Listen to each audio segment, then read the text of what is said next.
The nature of church life means pastors receive a great deal of attention. But knowing how to encourage or support the pastor's wife is often more difficult. Our guest today will share her thoughts on faith and ministry, and we'll hear from her and a whole lot more on today's episode of Here at Home.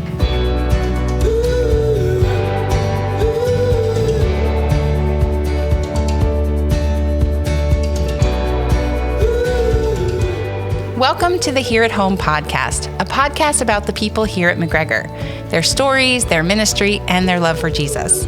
My name is Danielle Flood, your host for the Here at Home podcast, and welcome to season 4. Joining me on today's podcast is Katie Flint. I'm so excited to have you here. Thank you. I'm so excited to be here. Yeah, as we were talking and getting ready, it's fun to, get to know you more.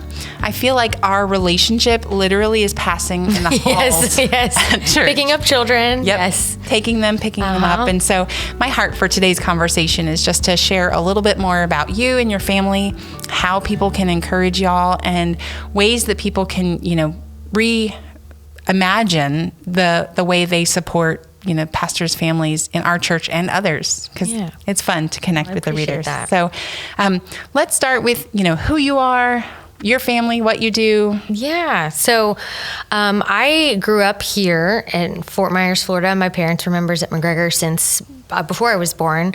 So it was awesome that we got to come back here 5 years ago. But I am a stay-at-home mom to our 4 kiddos. And so I hope eventually to go back. I got a degree in teaching, so hopefully go back to that. But for right now, God has me at home with my kids, which I'm very thankful for. So yeah. And you're married. Yeah. Oh, yes. That too. That helped. Yes. Married to Ryan Flint, the worship pastor here at McGregor. So that's, yes. Can't forget him. That's awesome. How long have you guys been married? Almost 13 years. Whoa. Yes. In June, it'll be 13 years. Yeah. And so tell me, what was that like, you guys meeting? I know you kind of grew up together. Yeah. So I met him I was going into 2nd grade. He was going into 3rd. And it was when his dad was coming to take the position of worship pastor here. And fun fact, our family was selling our home just for a local move, and his family was moving to town, so we sold our house to his family. So we each grew up in the same childhood house, obviously different times, but that's crazy. Yeah, I know. So we have the same childhood memories in that same house. So yeah, that's so funny. I know, it is crazy. Yeah, you want to kind of think through and write a little short story. Yeah, I know. I know. What is it about the house that led you together? I don't know. Yeah. And so when, walk us through. So it was, like I said, I've known him since that age. He was best friends with my older sister. They were a year ahead of me in school. So he was always around. We were on YMCA teams together, and birthday parties. He'd be at my house for my sister and stuff. But it wasn't until high school we were finally in classes together. Yeah. And she kind of set us up. She knew we each liked each other. So then we started dating, going out, whatever we called it, when I was 15. And then when I turned 16, I was officially allowed to date, and he asked my dad. So then from 16 until we got engaged 6 years later after that, and then got married in 2011. And then, so a total of about 20 years that we've been together. That's amazing. Yeah, it's awesome. Yeah. And you're really cute together. Oh, I do love that. And I think in my early years here working at the church, I saw y'all maybe in middle school. Yeah. Yeah, it's fun. Just in and around the halls. Yes. And it's really cool to see that. And then a family, your kids are amazing. It's fun to see them also serve one another and serve at the church. They're really active in the different ministries too. Yeah, I know. So that is awesome. So what was life like before you guys had children? I know you're called into ministry, each of you separately. Yeah. It was pretty unique. We were married for 2 years before we got pregnant. So it was interesting because he lived for a year in Illinois by himself when we were engaged, and I was finishing up school in Liberty in Virginia. So once we got married, literally days after we got back from our honeymoon, I moved back up there with him, and I didn't know anybody. And so it was, his job was a pretty tough situation that he was in. So it was a kind of a tough 2 years. We were we had each other and we were so excited to be married, but we didn't, it was a different way of life up there. The church wasn't super friendly. So it was kind of a tough, it was kind of lonely. We missed friends and family. Sure. And then I also, now that I have kids, I see how when you have kids, it's easy to meet. You can meet someone new and be like, hey, let's do a play date. And then you can get to know them while your kids play. And that way you kind of have the buffer with the kids. But when I was 22, 22 at the time. And so I'm working, anyone my age was working. So it was a little tricky starting that out. So once we moved from Illinois and we were newly pregnant, we were ready. It was kind of like a fresh start. So we were ready to start a family. And so that was, it was a little earlier than we planned, but it kind of helped. Started kind of like a refresher on the tough season, I guess. Okay. And so from Illinois, where did you move? Knoxville, Tennessee. Okay. Yep. We were there for 5 years at a church there. So sweet people. That was a huge blessing to be in that church. Yeah. Yeah. And starting your family. And, yes. Yeah, absolutely. There's a lot of learning and I think connecting that comes with, you need people. Yeah, absolutely. Yeah, for sure. And you guys both have really supportive families. I know your siblings and things like that too. Yeah. That's really so it was awesome. kind of jarring going from having that and then not all of a sudden. It was for both of us, I think. Yeah. So. Yeah. So nowadays, like, what does a typical week look like for you as we're coming and going? Yeah. I mean, it's nothing too exciting, just the usual. One day is we grab groceries. The 2 older ones are in school, so I have the 2 little ones home with me. And some weeks we have play dates, and then some days we go hang out with my mom, or I have Beloved every other Thursday, which is a Bible study here on Thursday mornings for young moms.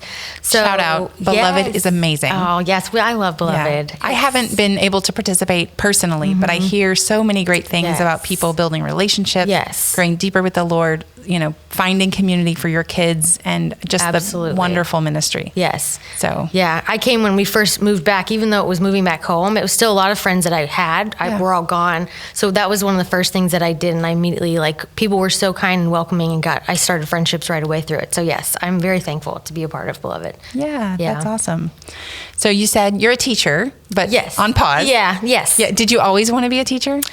Once I got into high school, it was growing up. I always wanted to be like a dolphin trainer. I know that's random, but I have one of those. I mean, my daughter wants to be a dolphin yes. trainer. Well, like with SeaWorld, a couple hours away, we would go visit, and I got to swim with them once, and I was like, this would be such a cool job. I told Ryan that, and he's like, what? And I was like, no one else wanted that job? Except I'm glad to smell of fish. Okay. I'm not there, but you and Ivy can relate over that. Yeah. Once I got in high school, I was like, I don't really like science that much, so that's not going to work. And then I kind of knew I wanted to be a teacher because I tutored and stuff in high school, and I was like, I love this. So I knew I wanted to do teaching somehow. Do you have a grade in mind or like a specialty? It was special education. Oh, so awesome. Yeah, it was K to 12, all special education, which it didn't start out that way. God kind of just slowly switched it into that, and it became my passion in my last couple years in college. And so I would love to get back to that. Specifically, I love working with kids with like learning disabilities. I love just helping them when it's a struggle and helping them understand more. So yeah, I have a passion for that for sure. What a cool opportunity. Yeah, so I'd love to get back into that. Yeah. Yeah, so our kids are some the same age, but our youngest is 7, and I can already see like, wow, life is different when you don't have a toddler. Yes. Or any in diapers, so it's a new stage, and there will be stages. Exactly. Like yes. Yeah. So it's interesting how short the years are once you really look back. Right. So in a church community, I mean, you talked about easy churches, hard churches. Right. How do you balance your friends also being your colleagues, or also being, your church life, kind of one wrapped up together?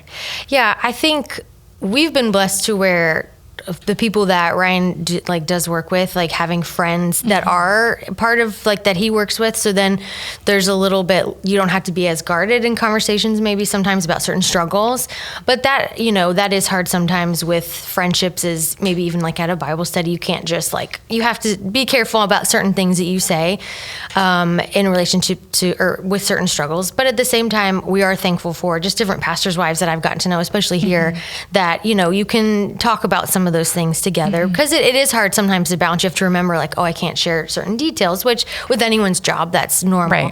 Right. But being their church, you want to be careful with that. So, but it is great too when you can form those friendships and know when you can trust people and that they're praying for you and stuff. So figuring out those people, getting those friendships that really, you can trust those people. Yeah. But it is interesting to you have different groups, that we've talked about that, of different groups of friends, whether it's, these are the people that you work with, friends, and these are, So you have definitely different groups. And then the friends, your kids' friends and their parents. Yeah, there's lots of different groups, all interspersed, I guess. It's interesting. And then with a church family, like, I wonder if there's any pressures on you to feel like you have to go out of your way for other people or be kind to everyone. Or, I mean, we should all be kind. But if there are extra pressures on being a pastor's wife. Yeah, I think sometimes there can be. I'd say it can revolve around kids, like if they're having an outburst or something at church and you're like, oh man, they should be well behaved. But remembering like everybody has everyone's kids have those moments. So that does cross your mind. Or even just wanting to make sure that, you don't, someone's saying hi to you and the kids will be like, Mom, they're saying hi. Wanting to feel like, I'm being friendly to everyone. I don't want someone to think I'm ignoring them type of thing. Yeah. I guess that can cross my mind. But in general, I'm a people pleaser, I guess, pastor's wife or not. So I just don't want anyone upset. So I guess that's in my nature. It's interesting. I can relate because I'm a pleaser also. And I want to serve everyone, love everyone. Like if people don't like me, I'm like, why? Right. Like, yes. what is that about? I know. But I've noticed a couple people like go out of their way to talk to people who are maybe on the margins or not as connected as others. And I think the opportunity to serve and love is deep in our church. Absolutely. I think we do it well. Yes, 100%. I'm looking to you guys and others as models for that. And I know, like, no pressure, but I think it's cool that we can all serve one another and encourage each other in those good deeds. Because no one should go in a church and feel lonely. Exactly. You really... Yeah. We're a group of broken people and we need to be that. Absolutely. So I'm glad to hear that also you have those safe places. Yeah. Because I could imagine maybe pastors' wives are lonely when you think about it. If it's not a safe church and you can't feel like you can share, then you're kind of cut off from true connection. Yeah. So, in a challenging environment, what advice would you give to someone who either doesn't feel connected or is like suffering inside the church? How would you just encourage them? Yeah, I think it can be tricky because usually when you're in that position, it's hard to want to pursue relationships. But I would say even if it's uncomfortable of finding a Bible study or even like I know women who've come to Beloved who said like, I didn't want to, I was so scared because I didn't want to, I was too nervous or I didn't know if I would connect, but then they found out like they did connect. So sometimes it might take trying different things or if you have to try maybe a different life group, but it's hard because you think, what if it happens again and I don't connect? But I feel like, and obviously prayer as well, of God guiding you where to go, but to keep trying because then like God, as you pray for it, like he will help you find where you're supposed to be and you can connect, to not let fear of rejection stop you. Because even going into Beloved that first day, I remember I was so nervous and like, I know moms have said like, I've not gone a semester or whatever Bible study it is, but to not let fear get in the way because that's obviously what the enemy wants so that we don't connect and we can say it's easier to just keep to myself. Or if you're thinking about texting someone for a play date going like, oh, what if they don't, want to hang out with me, but just doing it, not letting fear get in the way because then we just keep ourselves at arm's length from everyone. So like getting over the fear and doing it. And you may not connect with every single person you encounter, but hopefully like God can have those connections that you will build. Yeah.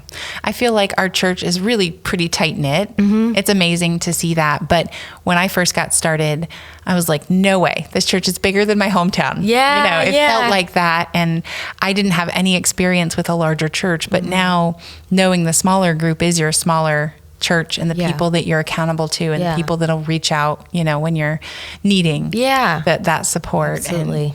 And I just want that for our community. Yes. I really, there are so many like moms struggling or people that need community, don't know how to have it and are looking for it in all the wrong places. Right. Yes. Yeah. Absolutely. Yeah. So how has ministry life shaped you? Like you guys have been in ministry for a long time. What does that look like for your family? Yeah. I think one of the main things as I was thinking about this question, like we've seen what we were talking about is like the body of Christ at work in our lives. And so like, for example, when we were in Knoxville, we went through a miscarriage and it was amazing to see the church, different people. Some people said, hey, we'll watch your kids while you go to the appointment. Or people picked up my mom from the airport because we were in the hospital, or people making food, just all the ways that people stepped up. And we didn't have family in town, but seeing it felt like a family. Yeah. And then even here, just different struggles that we've had and people coming over, whether it's just just bringing cookies, coming over to pray with me. And then when people do that for you, it's so humbling and such a blessing. So then when you see someone else, then you go, okay, now I want to do that for someone else, because that's how the the body of Christ is supposed to work. And so we've seen that in the different ministries we've served in. And so it just is so encouraging as we've learned it from other people how to do it and then wanting to do it in return. And so I feel like that's just opened my eyes of what true friends and just like being there for one another can really, what it's supposed to look like. And knowing our kids can see other people doing it for us and wanting them to see how to do it in return as well for them too. Yeah. I hadn't thought about that. Like, you have to learn it to be able to do it. Mm-hmm. Yeah. And I know the Holy Spirit has a part of that, but you're right. Being modeled great, grief care, support ministry, whatever that is. Yeah. Yeah, it's true. So, that's a challenging time, and I'm sorry I didn't know that part of your story. Oh, yeah. But, what's challenging you right now?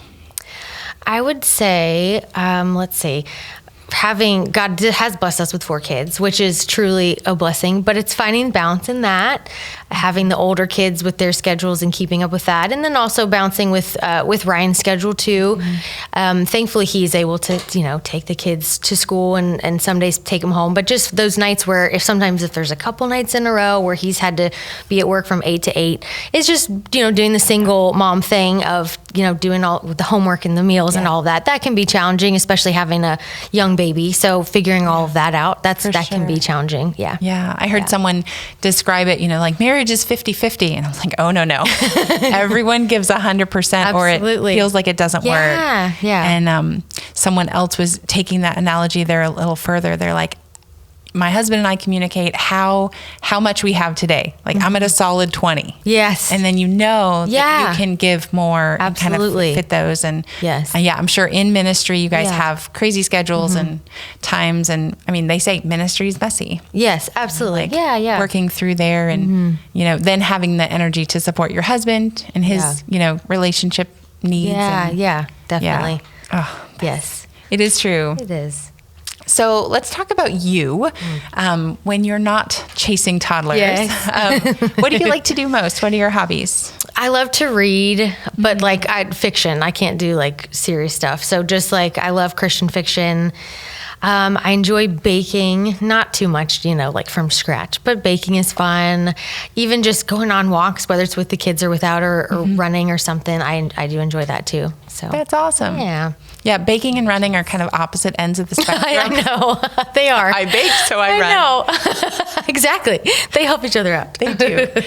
Yeah. Are you reading anything right now? Not currently, no. Before I had our last baby, I read a lot over the summer because the kids were at there's certain seasons where it's oh, good, when this one's napping, I can read something, or at night when they go to bed, but not currently, but I hope to start again soon. Yeah. But even the church library, even in high school, I would go all the time. And I love going in there and getting books from there. That's a great resource to go over there. Which some people, I'll tell them, they're like, we have a library? I'm like, yes, we do. Yes, shout out. Again, I know. It's library. So exciting. I love going in there. I'm a little nerd, but I love to read. So. No, the Odyssey.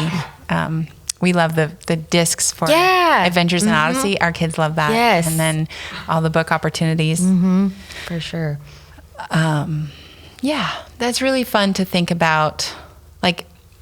People who may not know you may love to read or may love to run. Those are things that they can connect on. Yeah. On those bases. Yes.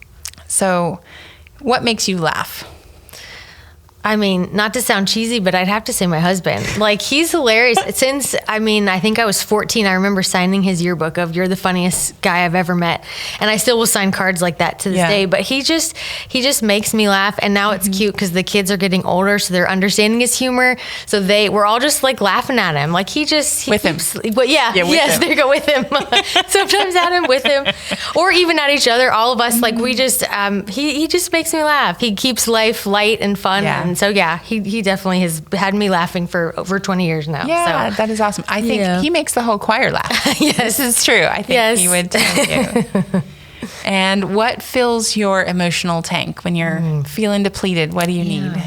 I think it's those texts when a friend just, is checking in on you, and when they truly, it's not just like, hey, how are you? But like, hey, how are you doing? And asking like, what can I be praying for? It's just, you feel seen and know, like when you're at home just folding laundry, like someone's caring, whether it's a hard time or a good thing that you want to tell someone about, being able to know that someone truly cares and, is praying for you, that means so much. Yeah. Yeah.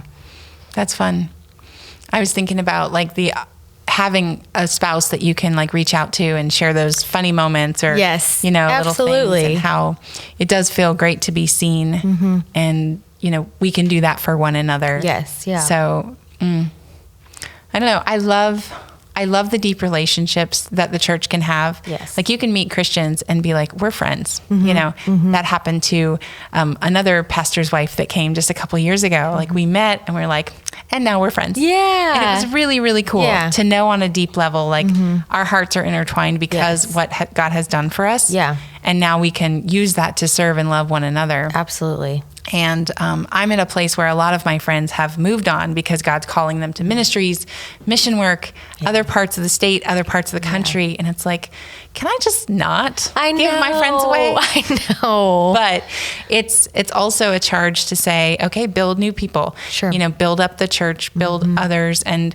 as I'm growing in my motherhood and ministry, it might be time to, start helping model, like you're saying, serving others and meeting needs and helping our church grow. Yeah. It's amazing to see the new families joining. Yes, it's so cool. Yeah, if you're new here at McGregor, I do want to encourage you to find a Bible study, like Katie said, and get connected, because this can become family. Absolutely. Like it's a deep, we want to love each other. I just feel loved and feel seen here. Absolutely. And I hope you find that too, Yeah. So back to your family, Katie, if you're thinking about, the church member who passes you in the hall and is like, I really should reach out, but they don't know your number. Or I just think they're so cute. Or, like, how can our church family support you as a whole family, as, Ryan at work, or you guys as at home? What does that look like? I would say, that's kind of a tough one. I guess, honestly, I feel like what they're already doing sort of just like the kind words, like when someone comes up to me, whether it's out after church or even if we're not at church, just in public, and someone says, are you Ryan Flint's wife? You always kind of like brace for like, oh no, what are they going to say? Because we've had other churches where people have said those random things where you're like, oh, like someone told us his hair looked like a sheepdog, or they didn't like the way I was worshiping. And so you kind of are bracing for that. Wait. They didn't like the way you were worshiping. Yes. And Ryan about lost it. And I was like, don't say anything. They approached me about it, and we're talking to Ryan about it, and I had to keep him calm. But it was one of those things where I look back and go, I probably should have said something. But again, the people pleaser, non-confrontational, I just like took it and was trying not to cry. But like those comments, so then you have those, so you kind of get a little scarred. Sure. So then when someone comes up to you, you're like, oh no, but they've just been very sweet and just thanking, for the worship. And especially when it's senior adults, because I know like, oh, some of their songs might be newer, but knowing that they're hearing the lyrics and that's what's important to them is worshiping Jesus. And so it's just so cool. I feel like the heart, it's so neat to see, whether young or old, of knowing like we're here to worship Jesus, not about my preference. I know there was a quote once, a pastor said, someone came up to them and said, I didn't like the worship today. And he said, oh, that's okay, we weren't worshiping you. Like that's like, I think we can get in a mentality of our preference. Like, my husband's the worship pastor, doesn't mean I love every song, but if we can focus on the words that we're singing and who we're worshiping. And I just feel like it's cool to see the church in the words that the things that they might come up and say of thanking Ryan for the songs he chooses and stuff, or just for his ministry. Yeah. And it means a lot because it sees their heart, and they see that that's his goal, is to worship God, and that's their goal. So it's encouraging. What they've already been doing, I guess, has felt supportive. Right. Well, I appreciate his leadership in that too, because we can have our opinions, and I'm on the side of like, if it's not biblical, let's just let it slide, or let it pass, and we don't need that one. Yes. But he's always like backed it up and shared, and this is what, the verse comes from. This is where we anchor it in God's word. Yeah. This is why we're worshiping for sure this way. And that's been really fun to see. Yes. So, I am very thankful for that. Yes. Yeah. It is cool. Well, as we grow and look at like, not just like those, but are there any things that we can make like the church healthier for families in general, or as the church family, how do you see our ministry outward to future families? Like, what is a goal that we could have there? That's a good question. I think when people come, even just visiting, with like when I'm dropping kids off or serving in the classroom, of even just those families, making them feel welcome to where they're going to want to come back. And even their kids to where they're saying to their parents, like, we want to go back and learn about Jesus. Yeah. So just loving those kids, and whether it's they come from a difficult home that their parents just happen to bring them, or a loving home, and just to let those families know it's not just, oh, come drop your kids off, go to church and go home. Like we want to love on you, and we want you to feel loved. Because then like I was saying before, as that continues to grow, then you can see families that were new a year or two ago, then they're the ones in there serving and wanting to love on others. So I guess just being intentional when you see someone new, not just like, okay, but like you get to know the kids' names. And so then you can say hi to them and make them feel loved, even when they're new. It's true. One of my favorite things is to see the 2 and 3 year olds that are in that class where I serve. And so we're on Main Street and I like wave and the kids like, hi. And the parents are like, who are you? So why do you know what It is cool though, but hopefully they've seen some adults that love their kids. And I sometimes feel like we can love babies with osmosis. Just like, Jesus loves you. I know you don't understand it yet, but we do want to love on those families, kids and adults, and wrap our arms around people who are just seeking the Father. Absolutely.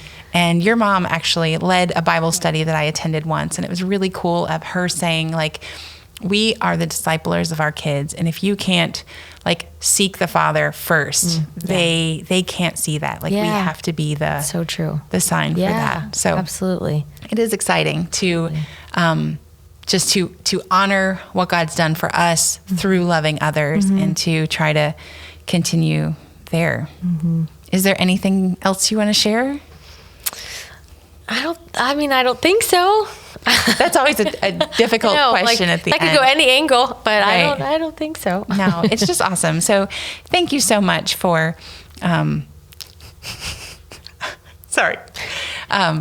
thanks for sharing and your heart to serve. I do see all the things that, it takes going into a family. And I know bringing 4 kids to church on a Sunday by yourself isn't the easiest, but we do see your ministry there with your family and how you guys as a couple do serve the church. And so that's encouraging to me. Thank you. And humbling to know that our church has that heart to share and to honor God. And I think it's Miss Cackley that says, mission exists because worship doesn't. And I don't think that negates either one of them. They work in tandem. We want to, be on mission in our community. For sure. And I keep thinking like, what is the outreach that will reach people? Like, what do we need to do? I know. But really God's drawing people. Absolutely. And we can be there in our different places, of work, of home, of ministry. So thank you. Yeah, well, thank you for having me. That's awesome. This wraps up this episode of Here at Home. Thank you, listeners, for being part of our Here at Home podcast community. If you haven't subscribed yet to this podcast, please take a moment and click that button. Thank you for listening, and we'll see you in 2 weeks here at home.